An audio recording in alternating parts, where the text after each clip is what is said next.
আসসালামু আলাইকুম viewers, MBN motion YouTube চ্যানেলে আপনাকে স্বাগতম। হযরত যায়েদ ইবনে আমর ছিলেন একজন একেশ্বরবাদী, যিনি ইসলাম আগমনের কিছুদিন পূর্বে মক্কায় মারা যান।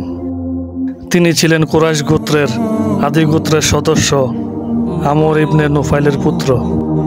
ইসলামিক ঐতিহাসিক ইবনে ইসহাক এবং ইবনে সাদের মতে যায়েদের আরবের ঐতিহ্যবাহী ধর্মের প্রতি মোহভঙ্গ হয়ে পড়ে, কারণ লোকেরা যে পাথরের পূজা করত তা শুনতেও পারত না, দেখতেও পারত না, আঘাতও করতে পারত না, এবং পাথর বা কাটা কাঠের পূজা কিছুই নয়।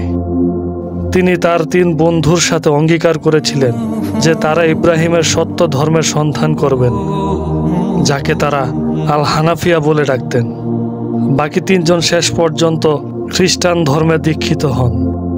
তার আরেক বন্ধু ছিলেন আব্দুল মুত্তালিব।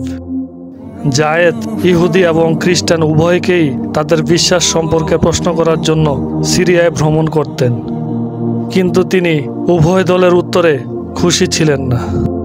পরবর্তী মুসলিম ঐতিহাসিকদের মতে তার প্রাকৃতিক রূপ অনুসরণ করে ইব্রাহিমের ধর্ম ছিল এবং কোনো অংশীদার ছাড়াই একমাত্র আল্লাহর উপাসনা করতেন। আমর ইবনে রাবিয়া, যিনি ছিলেন আল খাত্তাবের একজন সহযোগী, যে তিনি ভবিষ্যতে একজন নবীর আগমনে বিশ্বাস করেন। যায়েদের ধর্মীয় বিশ্বাসের 3টি বিষয় ঐতিহ্যগত ইসলামী উৎসে উল্লেখ করা হয়েছে। প্রথমত, তিনি মূর্তি পূজা করতেন না এবং এটি করার জন্য তিনি কুরাইশদের তিরস্কার করতেন। আসমা বিনতে আবি বকর তাকে কাবার বাইরে ঘোষণা করতে শুনেছেন, হে কুরাইশ, আমি ছাড়া তোমাদের কেউ ইব্রাহিমের ধর্ম অনুসরণ করছো না। দ্বিতীয়ত, তিনি তার খাদ্য পরিবর্তন করেছেন। তিনি মৃতদেহ, রক্ত বা প্রতিমার জন্য জবাই করা হয়েছে এমন কিছু খাননি। তিনি কুরাইশদের বললেন, আল্লাহ ভেড়া সৃষ্টি করেছেন এবং তিনি এর জন্য বৃষ্টি ও ঘাস প্রেরণ করেছেন, তবুও তোমরা যখন তা জবাই করবে তখন আল্লাহর নাম উচ্চারণ করবে না। তৃতীয়ত, তিনি শিশু হত্যার বিরোধিতা করতেন। তিনি জীবিত কবর দেওয়া শিশুদের উদ্ধার করেন এবং তাদের নিজের বাড়িতে লালন পালন করতেন। যখন মেয়েরা বড় হয়ে যেত তখন তিনি তাদের বাবাদেরকে তাদের মেয়েদের ফিরিয়ে নেওয়ার বা যায়েদের খরচে তাদের ভরণ পোষণ করার জন্য ছেড়ে দেওয়ার প্রস্তাব দিতেন। একবার যায়েদ বালদাহে ভবিষ্যৎ নবী মুহাম্মদ সাল্লাল্লাহু আলাইহি ওয়াসাল্লামের মুখোমুখি হন। যায়েদ ইবনে হারিসার সাথে, যিনি সবেমাত্র তায়েফের আলী উজ্জাতে কুরবানি দিয়ে ফিরেছিলেন, তারা তাকে তাদের ব্যাগে কিছু মাংস দিয়েছিল। কিন্তু ইবনে নুফাইল তাদের বলে, তোমাদের খালাদের জিজ্ঞাসা করো, তারা তোমাকে বলতো যে তুমি তোমার পাথরের দেবীকে যা জবাই করো আমি তা খাই না, এবং জবাই করার সময় আল্লাহর নাম না থাকলে আমি কিছুই খাই না। আমি আল লাত এবং আল উজ্জা উভয়ে ত্যাগ করেছি, কিংবা আমি হুবালের উদ্দেশ্যে যাত্রা করি না এবং তাকে পূজাও করি না। মুহাম্মদ সাল্লাল্লাহু আলাইহি ওয়াসাল্লাম সিদ্ধান্ত নেন যে তিনিও কোনো মূর্তির উদ্দেশ্যে বলি দেওয়া কিছু খাবেন না। যায়েদের স্ত্রী সাফিয়া তার সিরিয়া ভ্রমণ অপছন্দ করতেন। যখনই তিনি তাকে ভ্রমণের জন্য প্রস্তুতি নিতে দেখতেন তখনই তিনি আল খাত্তাবকে তা জানাতেন, যিনি যায়েদকে তাদের ধর্ম ত্যাগ করার জন্য তিরস্কার করতেন। যায়েদ নিজেকে আল খাত্তাবের কাছে ব্যাখ্যা করতে বিরক্ত হতেন না, তবে তিনি সাফিয়াকে অপমান করার চেষ্টা করার জন্য তিরস্কার করতেন। আল খাত্তাব যায়েদকে এতটাই উত্ত্যক্ত করত যে যায়েদ শহর ছেড়ে চলে যেতে বাধ্য হয়। জীবনের শেষ কয়েক বছর তিনি মক্কাকে ঘিরে পাহাড় গুহায় কাটিয়েছেন। আল খাত্তাব তখন কুরাইশ যুবকদের দায়িত্ব জ্ঞানহীন লোকদের নির্দেশ দেন যাতে যায়েদ আর কখনো শহরে প্রবেশ করতে না পারে।